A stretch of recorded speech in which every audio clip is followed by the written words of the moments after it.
You're listening to Prosper in the Kingdom, the podcast where faith meets practical strategies to help you become healthy, wealthy, and wise. Join hosts John Cleaver and Wendy Lee as they share insights to equip you in your journey toward abundance, spiritually, financially, and beyond. Just a reminder, every situation is unique. The content of this podcast is for educational purposes only and should not be taken as specific financial or medical advice. Hey everybody, welcome back to another Prosper in the Kingdom. I'm your host, John C., with the ever amazing Wendy Lee, who just had a birthday this past Friday. So happy belated to you. Of course, I wish you happy birthday on your birthday, but for everybody out there listening, happy birthday. So thank you. 29 and holding, or what's the story there? Yeah. I'm halfway through my life, maybe a little less than halfway. That's my There you go. There you go. Yeah, no doubt. No doubt. So, well, again, happy birthday, and hope you had an amazing day. So today we're going to jump in and really talk about one of the big challenges that I see our industry as a whole has. And the title of this episode is The Middle Class Gap, where traditional financial planning falls short. And that's one of the things that, what do you mean falls short? Well, that's what we're going to talk about today.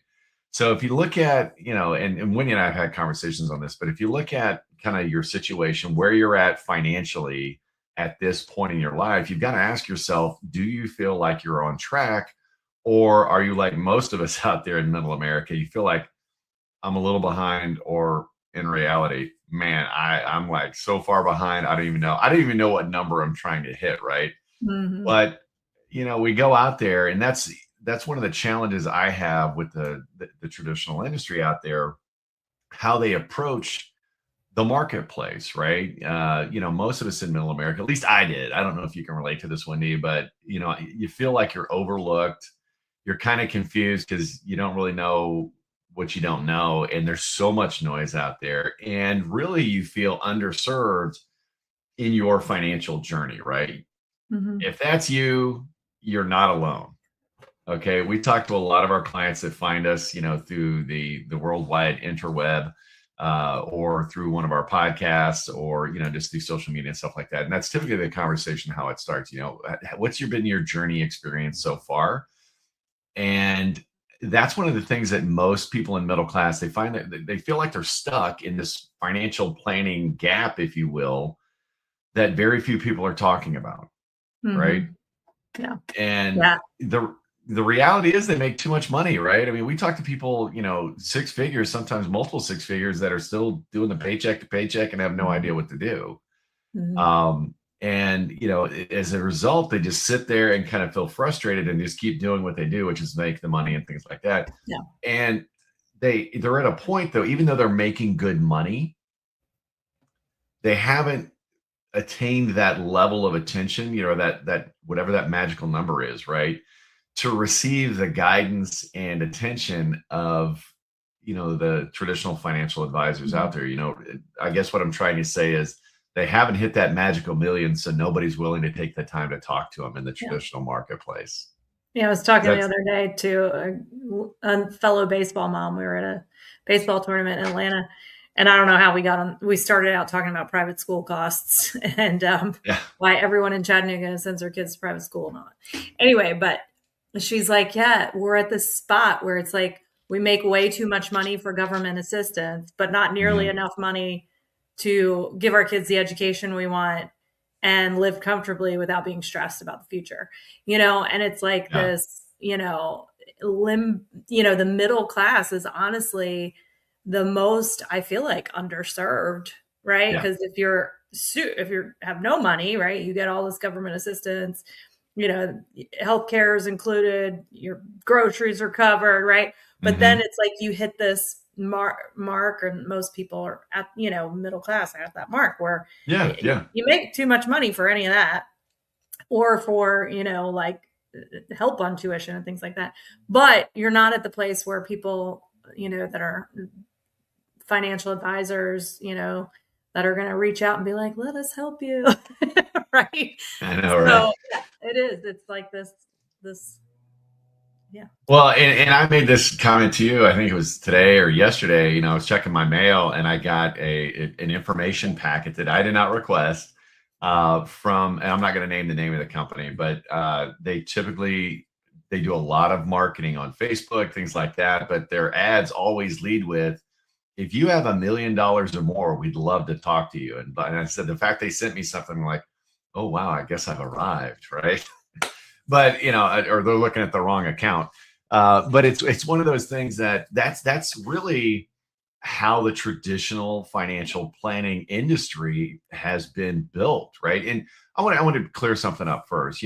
Number one, I don't believe that financial services industry is broken per se, right? And I don't believe that most financial advisors out there have malicious or bad intentions. Some do, don't get me wrong, AKA Bernie Madoff, right? Most advisors, I think, genuinely want to help people improve their financial situation, but the model is what's broken. Okay. And it's, the new people coming into that traditional industry, they're taught the same thing that, they've been doing for the last 100 years. And the industry is largely built around managing wealth. Okay. Not necessarily helping people build wealth from the ground up. Right. Okay. And that's the key. That's the thing. That's a very different conversation than, hey, you've got wealth, let me manage it for you. And that's what's going on in the traditional industry. It's called AUM, assets under management.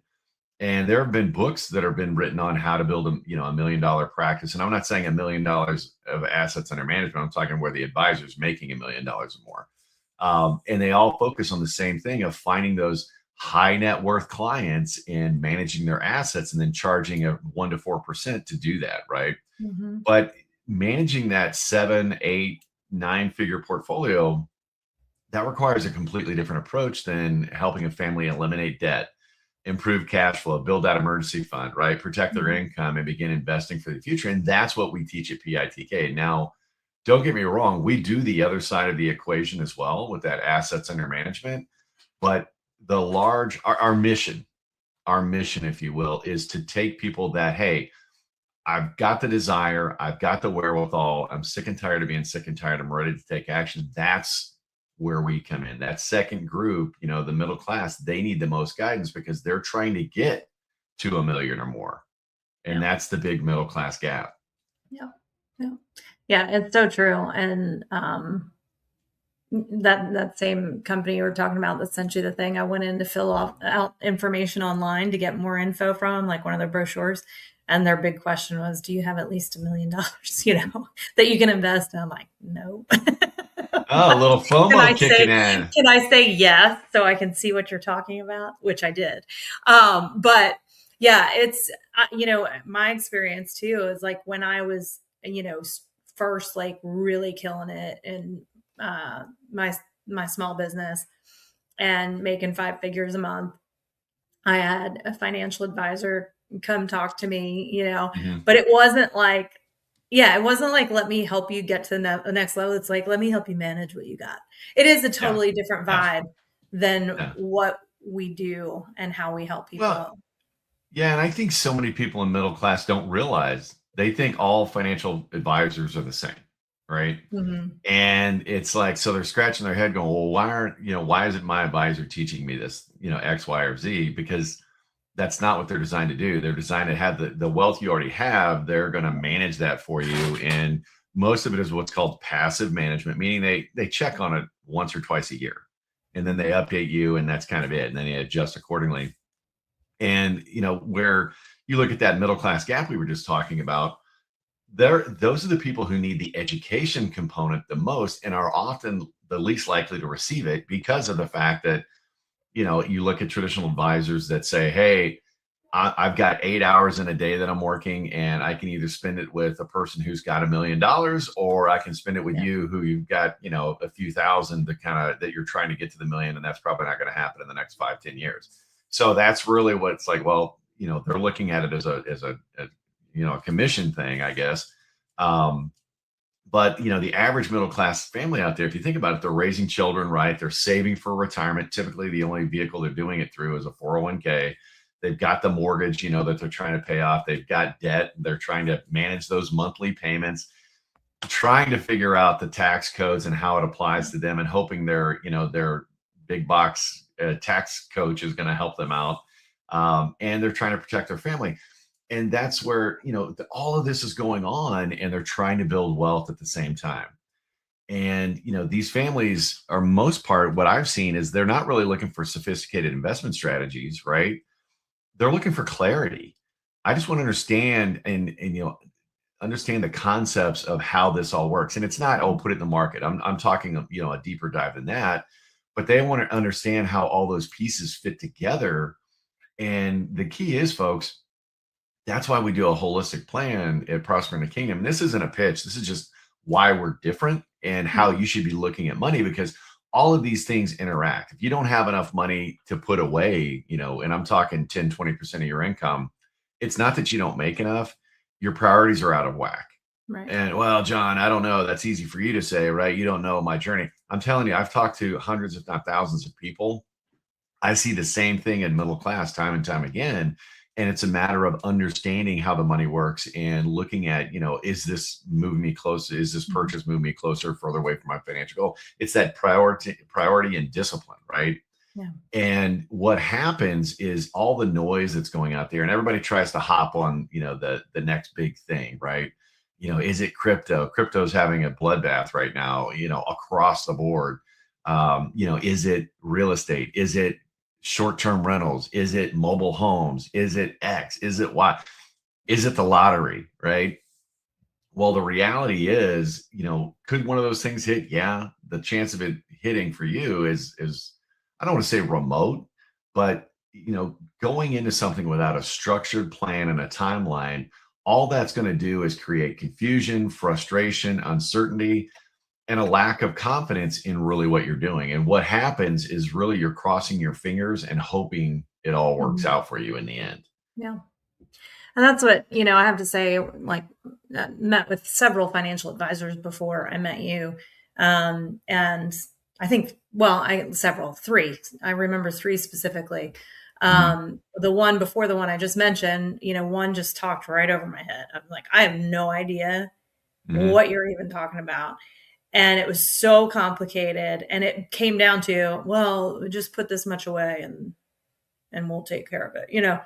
And then another one where the financial advisor was just looking at my spouse at the time and not me addressing anything towards me, not realizing that I was the one making and managing breadwinner. Money, Yeah. Yeah. Like, hey, hello. And that's what, when I sat down, I was hesitant to sit down with you for a financial plan. One is I didn't like my situation. I think a lot of, especially women, we want to put our head in the sand and just pretend it doesn't exist instead of face it.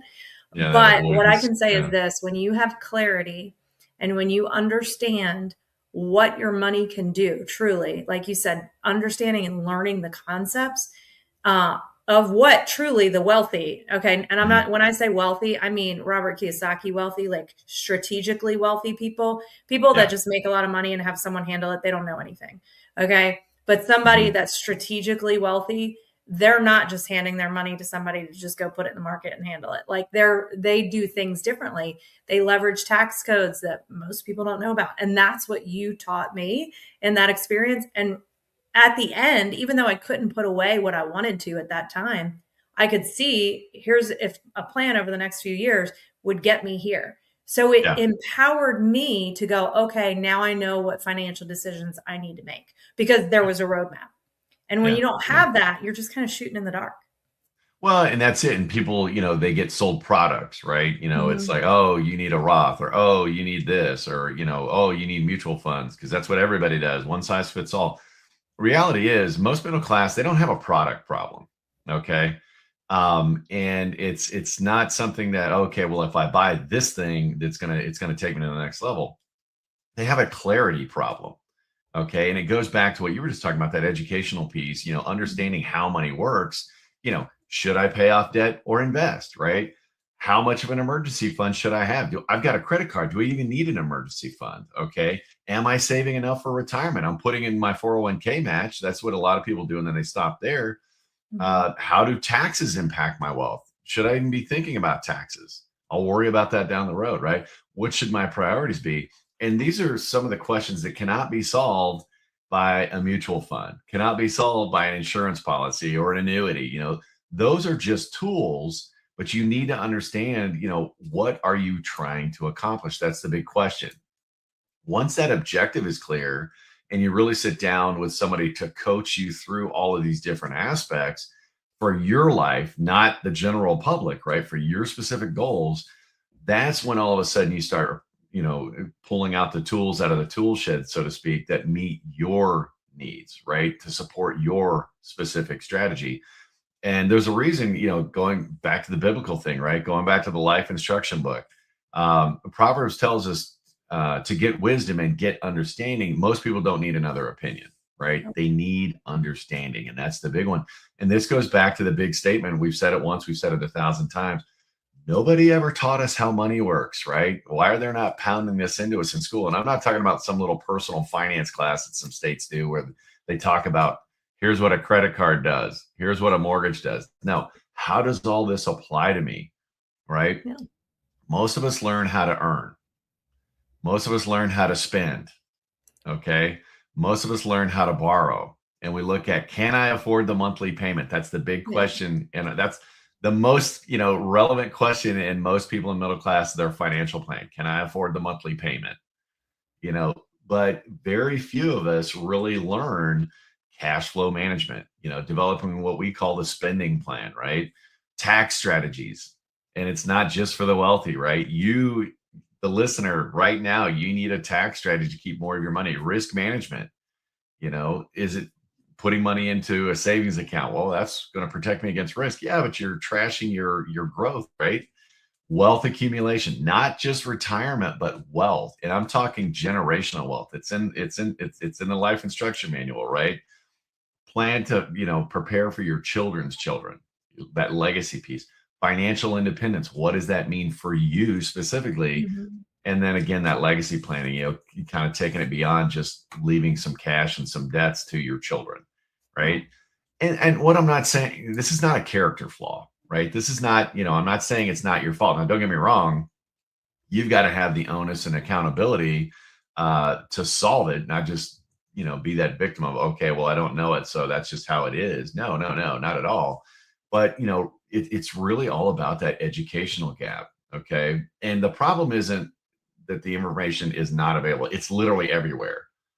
I think the problem there is there's so much going on and so many people, again, I was joking with Wendy that the internet seems to be filled with people trying to separate you from your money, right? Mm-hmm. So everybody's guards up and what's real, what's not. But the problem is the reason people are like that, it goes back to your comment, Wendy, about the empowerment piece.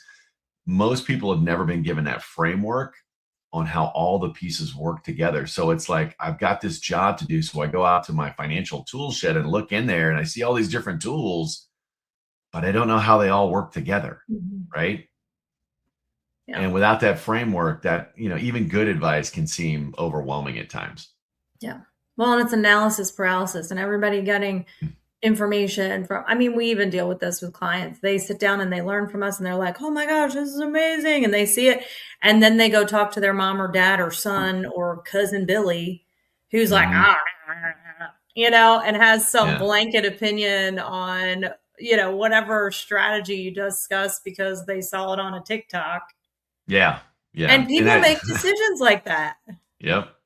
Yeah, it's crazy. It's crazy. And what's funny, this is kind of a little side issue too. They'll go out and drop, a few $100s on an item, but you talk about, hey, let's just start small and start putting a couple $100s a month away. Ooh, I don't know that I can do that, but I can go buy that boat, at $400 or $500 a month. And that's not a character flaw in the individual. That is a system flaw. Exactly. They have been trained, right? And, one thing over the years has become very clear to me, right? People make better financial decisions when they understand their options.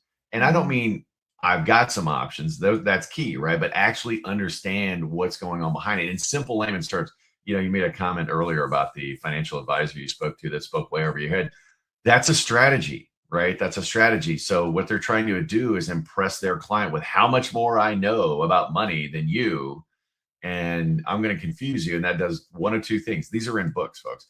It's going to show you that, wow, this person's smart about money because he's talking about stuff I don't even know. And you don't want to ask questions because it's like, you don't want to look silly. And so you don't ask any questions. And it's unfortunate, but that's how, a lot of the traditional advisors, work. Not all of them. Like I said, there's a lot of good people out there. But when you understand it, you feel empowered, right? An advisor should be there to walk down the path with you, holding your hand so you don't fall. But you should be the one in the driver's seat. Mm-hmm. They work for you, right? And so when you understand this stuff, even the basic concepts in layman's terms, right? You make better financial decisions. And, when you understand cash flow, for example, right? You're making better spending decisions. When you understand taxes, you're making better investment decisions, understanding the risk, right? You make better protection decisions. That knowledge creates that confidence, which then empowers you to take action, right? And that's where it's all of a sudden, okay, now I get it. And the action you take, all of a sudden, especially mixed with consistency over time, that's going to create amazing results for you and your family. And again, the goal should never be to create a dependent financial advisor, a coach, or financial product, right? Leverage those tools, but don't become dependent on that single tool, right? The goal should be helping people get educated, creating confidence and stewardship, of those resources that they've been entrusted with. And we've talked about that. So what can we do about this, Wendy? Let's talk about some action items that people can take on this, because I feel like I'm getting on a soapbox here and I don't want to get all preachy to people. Oh, you want me to share them? Okay. Yeah, let's go. So the first thing is, figure out where you still feel confused or unclear and get with somebody. I mean, I'm just going to say get with us because we know what we're doing. Get that financial plan. Like, people get scared of the word when we say financial plan or wealth map or save money roadmap. I don't have my stuff together. That's the whole point. We actually have to get it together. Oh my gosh, I know, right? So I got to get everything. It's like, you have somebody to come over to clean your house, right? Well, I got to get it clean first. No, that's what they're doing. That's what they're doing. That's the whole point of the financial thing. Anyway, sorry. Or going to church, trying to get perfect before you go to church, Yes. Like, no. And then look at your current financial products that you have and figure out, do you actually know what you have, what it's doing, why you have it? I mean, we meet with clients all the time that are like, oh yeah, I have some account somewhere that does, what's your rate of return? I don't know. How much do you have in there? I don't know. I mean, and they could have 6 figures sitting in there and they don't know what it's doing, right? Yeah. Yeah. And I know some of you listeners out there may be, oh yeah, right. I'm telling you, she is dead on with that. It amazes me that people don't understand how much insurance they have, what type it is. They don't understand investments. They may have a couple of 401ks sitting out there. We've actually had clients where we've had to help them track down old 401ks that literally had tens of thousands of dollars sitting in them that they just lost track of over the years. So it happens. And then, commit to learning some wealth building principles, something new. Like, you've got to commit. There's so many books. We could post a list of books, John, in our community, but some great educational books. I've learned a ton from reading good books on understanding wealth building, not like, I know Tony Robbins has that money book. Actually, that's probably the least impressive of some of these other ones that nobody's ever heard of that really teach you wealth building principles. That as I learned it, I would ask my super wealthy friends, hey, do you do this? They're like, yeah, I've been doing that for years. Right. Yeah. And I'm like, how come you don't tell people? And literally my one friend was like, because my guy's not going to work with you if I don't have $1 million. I'm like, okay. Yeah. Yeah. That's unfortunate. Anyway. But go ahead. I'm sorry. Nope. So, and that's the reality of it. And this is the sole reason we started Prosper in the Kingdom, right? And like I said, we work with high net worth clients, but the mechanics of a lot of these strategies we talk about, regardless of how much you're putting away every month, the mechanics still work the same thing. It's just, it's all about understanding your money and how it works and how you can actually put your money to work. Poor people spend their money. Wealthy people deploy it. I can't say it any more simple than that, right? So we look at these different areas and show you, and whether you work with us or whoever, you can do this on your own too, to some degree, as far as, getting out of debt and understanding that. But it's so much easier when you've got a coach working with you. But, the financial challenges facing middle class today are not the result of poor decisions. Not always. Sometimes they are. It's not a result of lack of effort or failure to plan. In many cases, they're a result of navigating just this complex financial world without the education and guidance and context needed to make informed decisions. You just kind of shoot from the hip. Yep, sounds good. Let me try it. Sounds good. Let me try it. Well, the next thing you know, 10 years has passed. You spent a lot of money. Nothing's really happened. And you keep trying these things. But because you don't have a cohesive, all-encompassing strategy, it just keeps blowing up or performs way poorer than it should have, right? The middle class does not need less guidance. It needs more. Okay. And this isn't because people are incapable of managing their money, not because it's because they were never taught how money actually works. Okay. And again, I said it earlier, I'll say it again. Most people don't need more financial products. They need more financial education, because empowered people make better decisions, especially when you lock arm in arm with a coach that's going to walk you through it. So, call to action.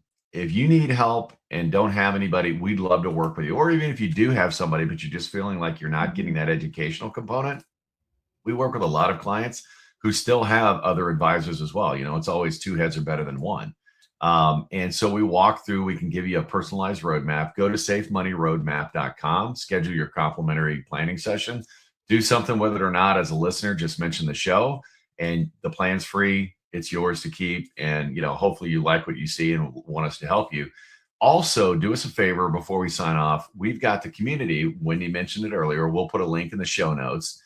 Join us on Facebook. We're starting to build that community up, where we're doing extra stuff, extra excerpts from the show, and then also doing some specific stuff for that community to help you on your financial journey. It's free to join. And again, I'll put the link in the show notes. Do me a favor. It takes so little effort on your part. Give us a like. Give us a 5-star if you're listening on the podcast platforms. That helps us so much in the algorithms. It's so little effort on your end, but it means so much to us. Help us get the information and word out to additional families just like yours, to help them out on their financial journey. And enjoy your week, folks. And it's time to take charge of your financial, journey, right? Join that Christian wealth revolution. That's kind of what we're calling it, where people are waking up and saying, I'm sick and tired of being sick and tired. Enough's enough. So let's do this. Let's do this. So until next time, folks, we'll see you on another Prosper in the Kingdom. Have a great week. And again, Wendy, I hope you had a happy birthday and many years of success and love in the future. So bye, everybody. Bye-bye. Thanks for tuning in to Prosper in the Kingdom. If this episode added value to your day, be sure to like and subscribe. And don't forget to share it with someone who could use the encouragement. For more resources, head to prosperinthekingdom.com. Let's continue building lives of purpose and abundance, one step at a time.